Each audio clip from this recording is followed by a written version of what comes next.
Hey guys, it's Derek from Pacific Coast Auto here, taking a look at a 1992 Toyota Aristo. This one here with the 2JZ GTE engine, so it is the Supra engine. And this one, surprise, surprise, comes with a 6-speed manual transmission, which is also from the Supra. And so these Aristos never came with the manual transmission, only ever automatic.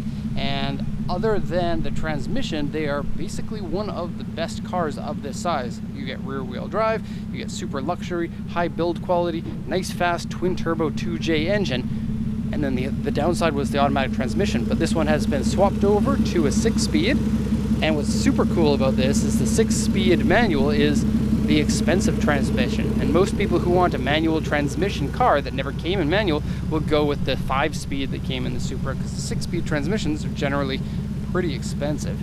Now I don't know which 6-speed, they did make 2 of them. One of them is the more expensive Getrag box. I don't know which one that this one is. If you are an expert on transmissions, perhaps it'll help to know that you have to pull up the gear shift to get into reverse. Maybe only one of the 2 has that. I just can't remember at the moment. But cool, yeah. Aristo, full body kit, 18-inch wheels. Could be lowered more because it's on adjustable suspension if you wanted to have less wheel gap there. But apparently a very cool car to drive. Mike, the new guy, got to drive it. I haven't yet gotten to drive this one. He said, wow, that car is super fun to drive. I want to have one. So there's that. Okay, taking a look at it mechanically. And so we have proper looking coolant in here, proper looking oil, no issues at all with that. There is a big exhaust leak and it's coming from down in there, so you can hear the exhaust very noisily from here. Now the vehicle has an exhaust dump pipe, and what it is it's a switch where you can have regular exhaust or you can have no exhaust at all if you want to have no power and no back pressure in your exhaust. And it has one of those, but it doesn't seem to be functioning, and I believe it's stuck in the open position right now, and that's where you're getting that extra sound from. So check into that. It's a pretty cheap part to replace. They're pretty easy to find worldwide. Okay, other than that, we have aftermarket piping here, Greddy, aftermarket front mount intercooler, a nice big one, cool license plate that makes it harder for the police to read, I suppose. Okay. Aftermarket air filter here, standard twin turbo setup.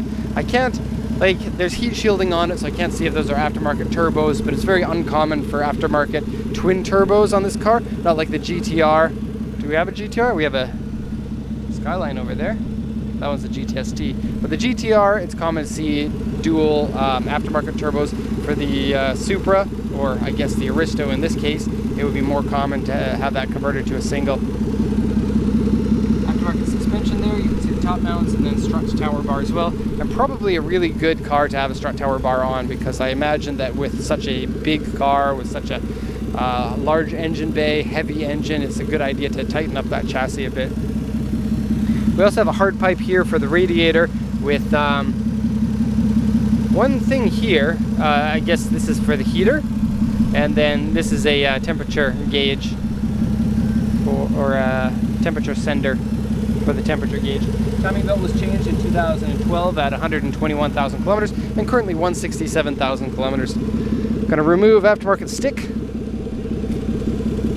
because hood dampers don't work. And we'll take a look at the rest of the car. And so first off, we'll go over the auction inspection sheet, then we'll go around the car, and then we'll go to the interior. I just love the look of this one, and the fact that it's 6-speed is just so much nicer. It's going to need a few things here and there, like many of these kind of older cars. It's now 25 years old, but it's going to be a very sweet car once it's done. The auction inspection sheet has a lot of stuff on it, and some of it I can't read, I'm sorry. Usually our Japanese staff would do the reading of the auction sheet. I heard a beep. Oh, garbage truck driving to the park. JDM garbage truck. Okay, so let's read over this. This is a 1992 Aristo 3.0V. That would be the Supra engine version, or the 2JZ engine version. Auction grade R, interior C. Comes with sunroof, and that's a tilt or sliding sunroof. Power steering, power windows. It says dark blue, but this paint is really like a gray paint. Tan adjustable suspension, fully adjustable. Work 18-inch wheels, they're work Euroline. RSR exhaust, manual transmission swap, aftermarket aero fenders. Sorry, Van.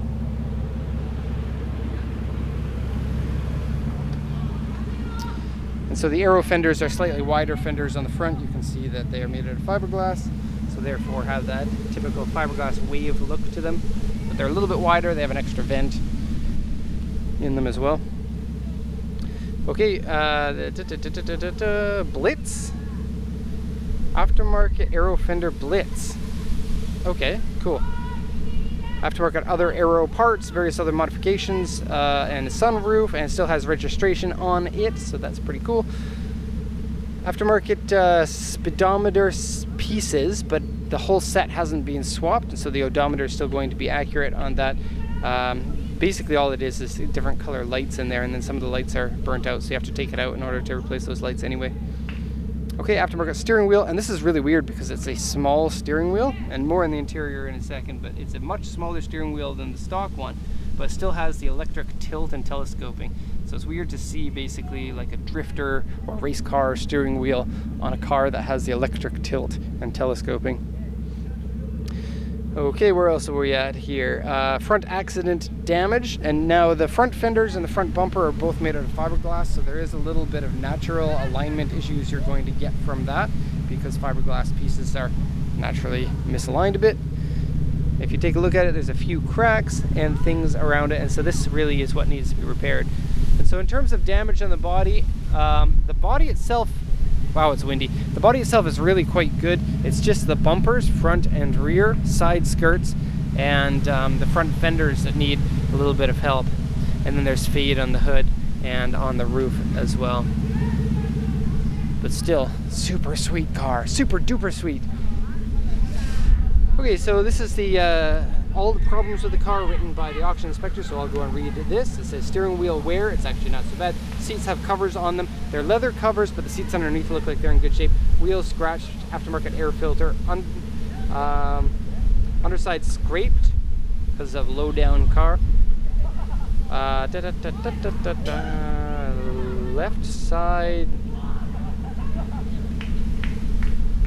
side baffle and left front inner panel dented, and so that's accident damage that's been repaired. Dashboard cracked and comes up right here. That's a common thing, and then only a tiny little crack up there. But this lift up, it's Supra, JZX90s, JZX100s, Aristos, anything made in that time from Toyota tends to have problems with deforming soft touch dashboards. Interior dirty, hood damper and rear trunk dampers don't work. This one here, something is unknown. Unfortunately, I can't read that. I'm sorry. Left headlight bracket is cracked and various scratches and dents. Looking at the body here, we have large cracks here in the front bumper. I kind of already showed you that with large scratch. Fade here, rock chip here. Scuffs on the side skirts, paint wave on the sides because the car has been repainted in sections. Big scratches and cracks back here, and scuff on the side skirt. Whew. So usually there's not that many marks on the auction sheets. This one would be one with a higher than normal amount of marks on it, but it's also a cooler than normal type of car. I think that the wheels suit it really well. Work as a high-end wheel company, and so that's nice. I do really like this rear spoiler. I've never seen one before, and to have a part that comes from Japan and it was never available in the USA is very sweet, especially when it comes to like a rear spoiler like that. And I do like that style of spoiler that just kind of extends the trunk, sort of like a drift car would have. It's cool. The spoiler, fenders, and the bumpers, they have a little bit of that warpage in the color. Oh, too dark. Look at the tree, and look away from the tree. Not dark. It's a special magic trick for the camera. Okay, 265s on the rear. And they're stretched quite a bit, so probably a 10-inch rim or something. And then 235s on the front, and they're stretched a little bit less. I think that the car can be lowered to look a little bit cooler, but this is a reasonable height for most roads, and you wouldn't have issues with the front bumper, even though it looks like clearly this car has had issues with the front bumper, as you can see. Okay, plate's gonna have to come off the car. Headlights are a little bit faded and have a bit of cracks in a clear coat that was put on, like an aftermarket clear coat. Fade on the hood, so you can see here. It's a special kind of fade for somebody who doesn't know how to paint. This is what happens if the hood is not prepared properly, and then it fades. And then the roof also has the same kind of thing up there. Okay. So the car had a little bit of a surprise. It came in and still hasn't been fixed. You'll notice the windows are open. Usually don't have the windows open for these reports, but for now we're keeping the windows open all the time because it turns out the key that is for the ignition is not the same key for the locks. And so because of that, you can't unlock with the button, you can't unlock with the keys. The car came in and immediately we got locked out. We had the key outside of the car, but there was no key that came with it in order for us to open those doors. And so we had to get a locksmith to come pick the lock for us. And then we are claiming that to the auction, but they haven't replied to us whether we can receive that claim or not. We're going to ask the seller to provide us with a key and pay for the locksmith, but it really depends on what the auction says. Okay, the leather seat is bunchy. Leather seat cover is bunchy for the driver here, but you can just take that off if you want. That's what the seat looks like underneath. Full power seats with lumbar support. And then, so because this is a manual transmission conversion, it doesn't usually have the e-brake here. It's a kick style e-brake, but then that has been removed and then they put a new e-brake here. And so that kind of further complicates the swap for these Aristos. But because this is here, the seat cover no longer fits on it. So you can't really tuck it in properly there because of that. But that's okay, because these seat covers probably have to go. They're not in the best of condition. Okay, jumping in. So, small steering wheel, modified gauges for a different color there. You can see the lights are a little bit out. This is really neat. Look, this shows you your max boost was 1.8 bar. Wow, that's a lot. Maybe there are aftermarket turbos. That is like 22 PSI or something. Highest speed this car ever got to was 204 kilometers an hour. RPM never has a highest, but it right now is at 680. And then the highest horsepower this car has had is 411. And so this is a boost controller. This one here is the exhaust valve that I was talking about, but it doesn't work properly. You usually pull it out in order to open or close. It's cable actuated. And then this one here is some sort of Apex something or other. What does it say? Auto timer, turbo timer. So 411 horsepower according to that gauge. These gauge systems don't really work 100%, but it's just an estimate. Probably somewhere around 400 horsepower for this car, and that's pretty sweet even for a fairly heavy car. These drive small, and just stock 280 horsepower at the engine. That would be probably around 210 horsepower at the wheels or so. And that's a decent amount of power. In fact, that's more than enough for some people. Missing a piece for the vent there. It has the auto AC, and the AC works. Okay. And then the bushings in here are no good, so you're gonna have to get new bushings so that this isn't as floppy, because that's a little bit annoying. And then aftermarket clutch, because it's very hard to push this in, so you're gonna have to work out your leg muscles. Some modifications to fit that valve piece. And then, yeah, there's that. Air purifier in your drift car. Make sure you have the pure air, help you drift better. And then foggy here, which leads me to believe that there is, see that?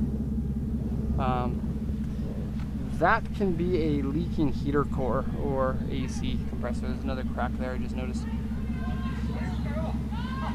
JDM fresh air. Okay, folding mirrors works properly. Shaking mirrors. You can hear that. It sounds like squirrels in the mirror. That shakes the water off the mirrors. Kind of a cool little function there. And we'll open up the trunk, missing the button there for the trunk. Back seats are good size. Leather seat covers in here if you're down with that. Cool your own vents and your own USB charger. You can hear the fuel pump a lot, so it's an aftermarket one, most definitely. And up here, sub time. So drive fast, drive with your rap music on, go around kicking people's butts, because you can. The trunk is a little bit heavier because of the spoiler.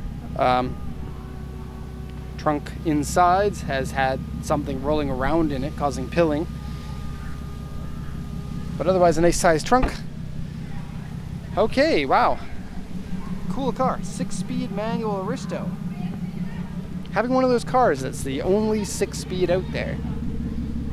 I mean, I haven't seen too many 6-speeds here in Japan, let alone one that's in the US. And then in the US, this looks a lot like the GS, but it's not. The GS comes with a different engine, and the 2JZ Supra engine is the better engine.